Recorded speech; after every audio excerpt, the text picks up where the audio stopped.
I'm Bob Tepfer, and this time we have the Attorney of the Year for NASA, Warnecke Miller, and she's going to speak to some issues that she's more excited about than I can even describe with regard to timelines and how to take advantage from a tactical standpoint in handling a protest. Warnecke, can you speak to some of those issues? Very good, Bob. We should have had you hosting this all along. What was I thinking? Yeah. Yes, this is my sort of my pet issue.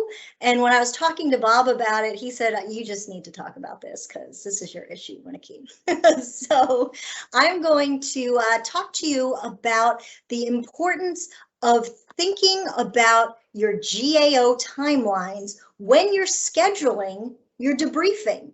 And that is kind of important because protests shall not be filed before a required debriefing, but they shall be filed not later than 10 days after the date on which the debriefing is held.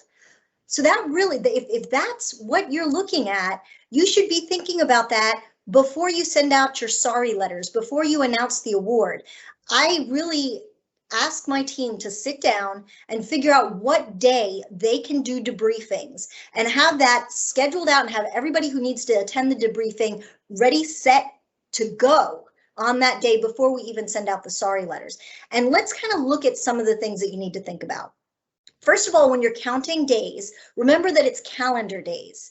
It's the days count if it's a Saturday or Sunday. It's not just business days, unless day number 10 lands on a Saturday, Sunday, or federal holiday. And then day 10 becomes the first day that the GAO is opened after that. So you want to think about that. You don't want to be right off the bat scheduling something that gives opposing counsel 3 days, if it's a holiday weekend, 3 extra days to prepare their briefing for their GAO bid protest. It's also important to remember you don't count the day you give the debriefing. It counts the day from which the debriefing is held is not counted. So let's take a look at this in a calendar sort of situation here. Pretend you have your debriefing on the 1st of the month. You start counting day 1 on the 2nd of the month. You see it there in orange. And then if you do it this way, you had this debriefing on a Thursday.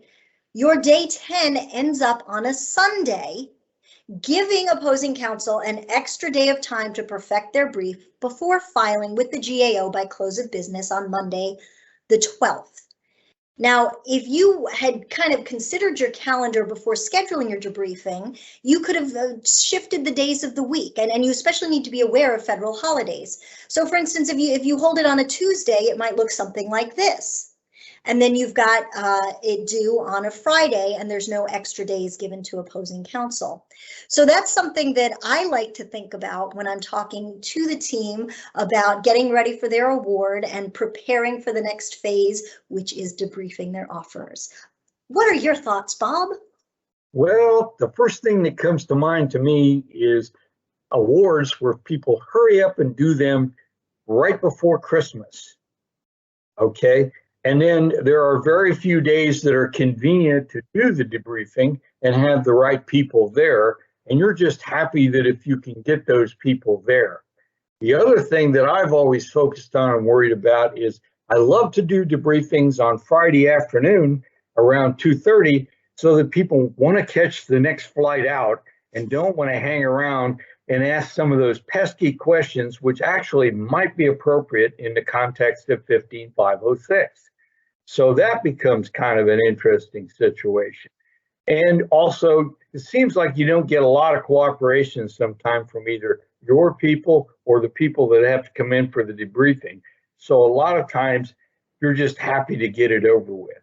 If I could do it in a perfect world, and I could do as you're indicated, where I scare people and say, do you really want to give them 3 extra days to prepare the brief that they're going to use against you?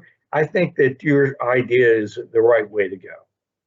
Well, thank you very much, Bob. These are some wonderful points to keep in mind as you're planning your calendar and scheduling your debriefing.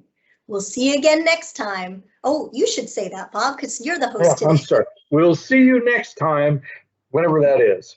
Bye-bye. I'm going out the door.